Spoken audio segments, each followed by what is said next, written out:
Kinsey with McKinsey Peach Interiors. Since it's Wednesday and we're 3 days into the week, I thought I'd share my 3 tips for finding bargains and deals when you are shopping for home decor. So my first tip is that I am constantly going and getting things at antique shops and thrift stores and flea markets.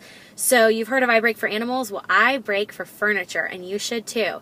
So that antique store that you've been driving by for a year or two on your way to work, stop by there next time and see, check it out, see what it is.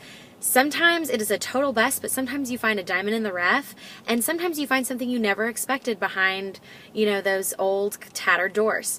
So check out your local antique stores, flea markets, and thrift stores because they have great finds. My second tip is Home Goods. Now you're probably already aware of Home Goods. Home Goods is a great resource, especially for lamps and bedding.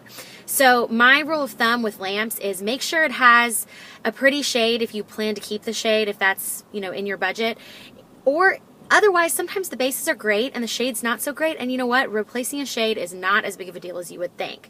So Home Goods is great for lamps, and as far as bedding goes, pay attention to the thread count, but sometimes the thread count is not all there is. So sometimes I unzip that little package and I'll stick part of my hand inside the sheets just to make sure they're soft and they really feel like they're going to be a good, comfortable sheet. So they have great deals on sheets and bedding and lamps as well. So Home Goods, check it out. And my third and final tip is make sure that you are stopping by your consignment stores. A lot of times consignment stores have really high quality upholstery that you would never be able to replicate the price of or the quality of if you were buying something new, and reupholstering is not quite as much as you think.